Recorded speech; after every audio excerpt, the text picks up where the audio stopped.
noite a todos. Tudo bem com vocês? Que bom que você escolheu nessa noite vir aqui até a casa de Deus, nos apresentar diante dele em espírito de adoração. Isso é muito importante. Hoje nós vamos estudar a Bíblia um pouquinho sobre a família. E na próxima quarta, novamente, a gente já estende o convite a todos vocês que voltem aqui na próxima quarta para podermos estudar a Bíblia novamente e ver os ensinos que ela tem para as nossas famílias, para os nossos lares. Estaremos usando o livro Lar Adventista para nos orientar ainda mais. Então fica meu convite para todos os que nos assistem, que venham aqui na próxima quarta. Não fiquem em casa, viu? Abram suas Bíblias no livro de João, capítulo 2.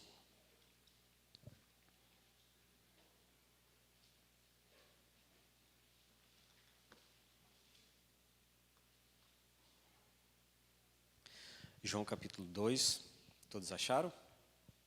Amém?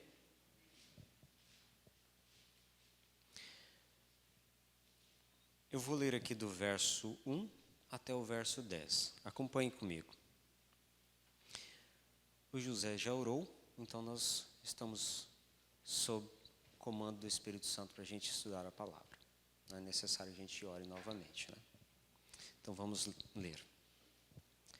3 dias depois, houve um casamento em Caná da Galileia. Achando-se ali a mãe de Jesus. Jesus também foi convidado com os seus discípulos para o casamento. Tendo acabado o vinho, a mãe de Jesus lhe disse: eles não têm mais vinho. Mas Jesus lhe disse: mulher, o que eu tenho contigo?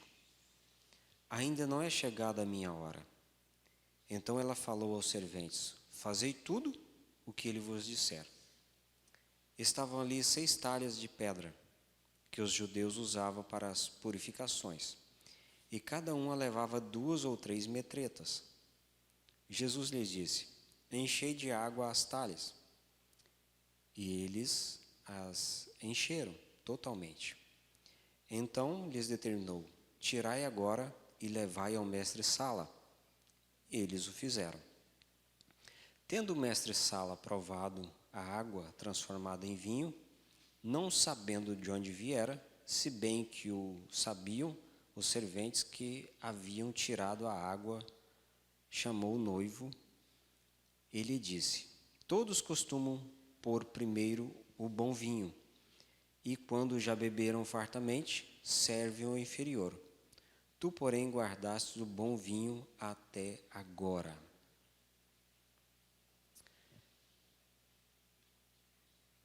Irmãos, Jesus, ele gosta de casamento, ele gosta de família. Ele começou o seu ministério terrestre em um casamento, né, nas bodas de Caná. E o casamento e a família, eles estão em constante ataque através do inimigo, querendo destruir a família e o casamento. Irmãos, a maior crise que o mundo enfrenta não é a crise da taxação do Trump, não é crise econômica, não é crise política, não é a guerra entre Rússia e Ucrânia, não é a nova guerra que surgiu lá, Irã e Iraque, né? Não. Israel, né? Isso. Não é essa crise, mas é a crise da família. O inimigo ataca para tornar a família e o casamento indefinido, sem estrutura e sem padrão. Nós sabemos que Deus criou as coisas bem ordenadas e assim precisamos preservá-la. O que nós lemos é a história de um milagre do casamento em Caná da Galileia. Jesus salvou a festa do casamento, porque Jesus foi convidado. Naquela época, as festas duravam pelo menos 7 dias. Ô povo festeiro, né? Era bom, né, tia Anita? Muito bom. Só que quando chegou no terceiro dia, o vinho acabou. Apenas no terceiro dia. Irmãos, mesmo quando Jesus é convidado para um casamento, para a família, às vezes o vinho acaba. Antes do esperado. Antes do esperado. E aí, o que é preciso ser feito? Recorrer a Jesus de imediato. Certa vez, 2 amigas estavam conversando. E uma disse assim: amiga, eu terminei com o Roberto. Eu falei: é? Mas parecia que vocês estavam tão bem, tão legal, parecia tão harmonioso, o amor transbordava de vocês dois. Aí ela falou assim: mas eu achei muito defeito no Roberto, muito defeito. Aí outro perguntou: e o anel de brilhantes, você devolveu? Não, nele eu não achei defeito. Nele eu não achei defeito. Então, irmãos, coisas materiais parece que duram mais do que relacionamentos. Né? Coisas que vão estragar depois. O relacionamento, o casamento não pode ser estragado. A família não pode ser estragada. O vinho acaba e isso tem impacto sobre o casamento, sobre a família. Irmãos, veja, por exemplo, como o sexo foi distorcido, né? A Bíblia orienta que o sexo é somente dentro do casamento. Restritamente. Só que o mundo, ele prega que a fé cristã, ela inibe o sexo. Ela quase que proíbe. Mas vemos que o mundo está pregando outra doutrina, que é o sexo casual, da forma que quiser, com quantas pessoas quiserem, pregando outros tipos de gêneros. Nós sabemos que Papai do Céu fez macho e fêmea, masculino e feminino. Né? E hoje, eu tive curiosidade de pesquisar, o mundo oferece aí pelo menos 104 tipos de gêneros, para agradar todos, né? Todos os alternativos. Veja também, irmãos, como a paternidade está sendo distorcida. Os pais estão praticamente servindo como bobões, né? Como bobões. O amor foi distorcido e se tornou um ídolo egoísta. A Bíblia diz que Deus é amor, mas o mundo está pregando que o amor é Deus. E nós não podemos conformar com o que o mundo prega. Nós devemos estar de acordo com o que está na Bíblia, com o que Papai do Céu orienta. O mundo em que Jesus nasceu era pervertido. Né? E a mensagem de Cristo defendendo a pureza e a santidade contra a imoralidade sexual contrariava a cultura da época. E em nossos tempos? A mensagem bíblica também contraria o que o mundo prega. E aí Maria disse a Jesus: eles não têm mais vinho. Na hora da crise, irmãos, nós precisamos recorrer de imediato a Jesus. Ele não pode ser o último recurso, ele tem que ser o primeiro. Né? Os sábios desse mundo acham que precisam abolir a família e o casamento. E eles querem ensinar isso a nós. Querem sim. Querem sim. As alternativas do mundo, que o mundo oferece, nunca dão bons resultados.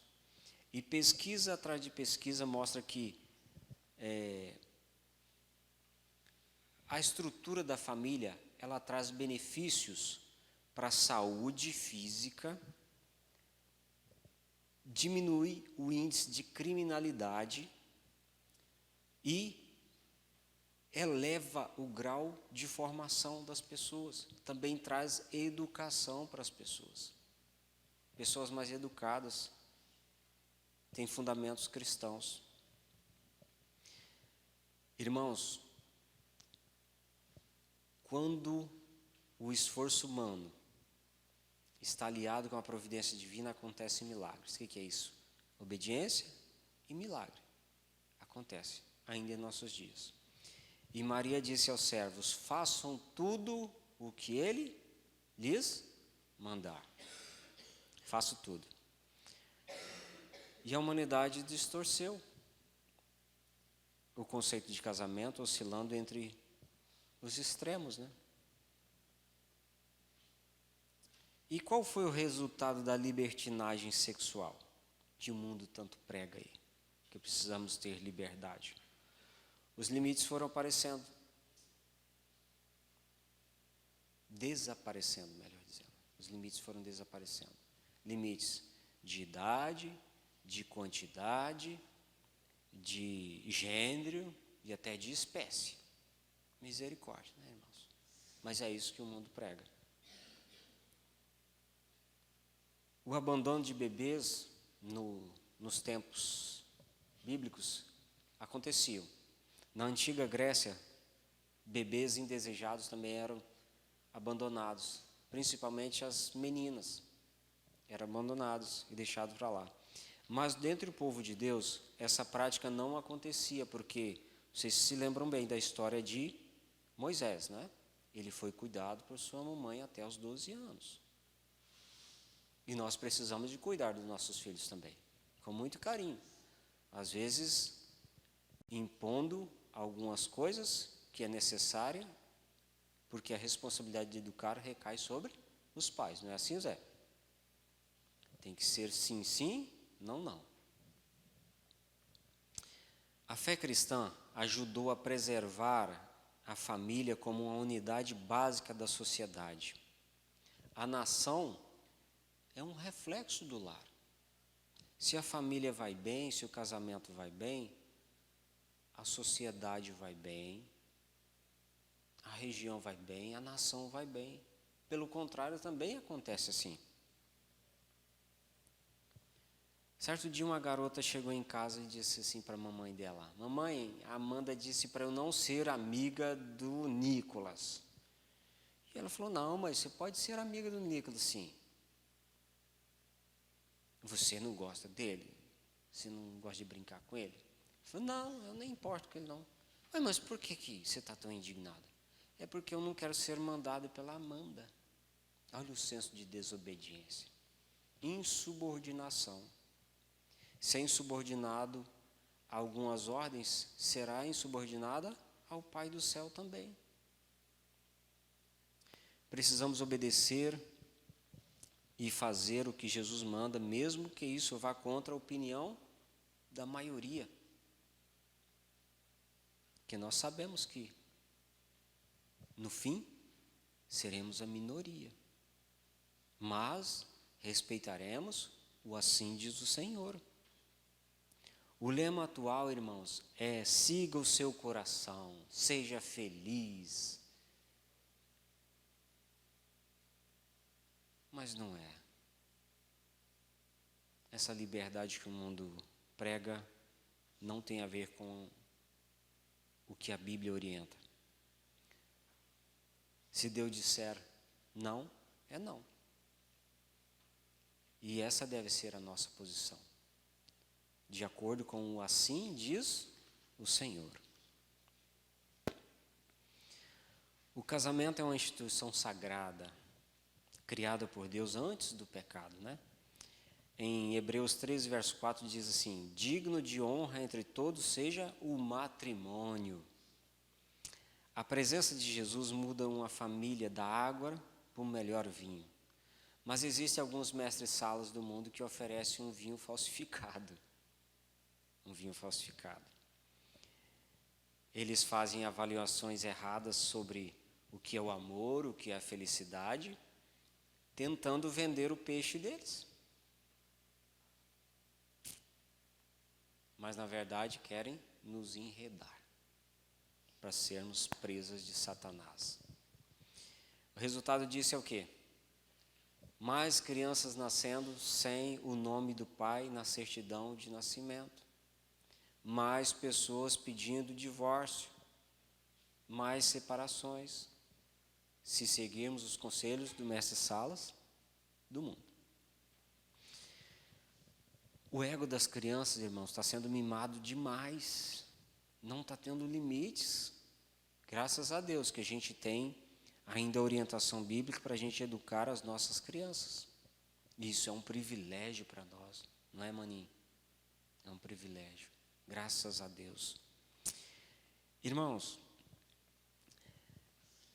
tinha um velhinho, um casal bem idoso, que o velhinho gostava de cuidar da velhinha e a velhinha gostava de cuidar do velhinho.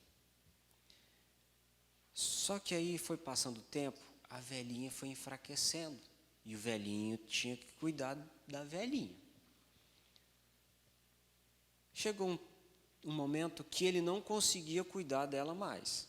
Então ele precisou de levá-la para uma casa de repouso.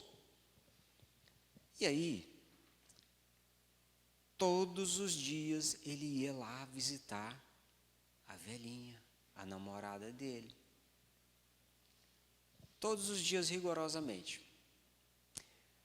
Ela foi acometida pelo mal do Alzheimer. E como sabemos, causa esquecimento, né? Então, todos os dias chegava lá, conversava com ela e ia embora. Só que com o passar do tempo, ela não estava reconhecendo ele mais, não reconhecia os filhos, os parentes, ninguém mais. E aí ele já estava tão habituado com as pessoas que trabalhavam ali naquela casa de repouso, que o diretor chegou e falou com ele assim, sentou perto dele e falou assim: ô meu senhor, vamos conversar aqui. Não vale a pena mais o senhor vir aqui todos os dias. Não vale. Sabe por quê? Porque ela não te conhece mais. Ela nem sabe quem você é. Aí aquele homem, aquele velhinho, com o cabelo cheio de sabedoria, da cor da sabedoria, disse assim para aquele cara lá: mas eu sei de quem ela é. E então calou a boca daquele cara. Princípios bíblicos até o fim da vida, irmãos. Os princípios de Deus para um lar feliz são: primeiro, compromisso com Deus, com Jesus, e depois um para com o outro. Um para com o outro e ambos para Deus. Esse é o segredo da felicidade. Irmãos, Jesus gosta da sua família. Jesus gosta da minha família. Jesus gosta do meu casamento. Gosta do casamento de cada um de nós. Se o inimigo ataca as famílias, ataca o casamento, Deus protege o casamento, protege a família. E quando ele estava lá na cruz, pendurado já, ele ainda conseguiu ver a sua mãe e ver que ela precisava de alguém para cuidar dela, né? E então ele colocou a responsabilidade de cuidar da mãe dele a João. Mesmo em agonia, ele teve compaixão pela sua mãe, pela família. E ali, irmãos, João e Maria formaram uma família ao pé da cruz. Ao pé da cruz. Existem dois tipos de família que entendemos ser famílias estruturadas. A família sanguínea, né, que temos aqui, a família do pastor Ademar, a família Painha, é sanguínea, e a família espiritual. Tenho dois convites essa noite para vocês. Quantos querem consagrar a família e o casamento a Jesus nessa noite? A família sanguínea. Amém. E outro convite é que não deixem de fazer parte da família espiritual, da família que é formada aos pés da cruz, a família de Cristo, porque Jesus, Ele nos ensinou a orar, e Ele, ao mesmo tempo que nos ensinou a orar, Ele nos ensinou que Ele é nosso irmão, faz parte da nossa família. Então não deixe de fazer parte da família cristã, da família espiritual. Jesus se refere aos seus seguidores como a sua família. E você, nós não estamos sozinhos. Ele está diante de nós. E é aqui, nessa casa, nesse local, que nós nos encontramos na família que forma aos pés da cruz. Amém? Vamos cantar o hino de número 409 para o término da nossa mensagem dessa noite. Vamos ficar todos de pé.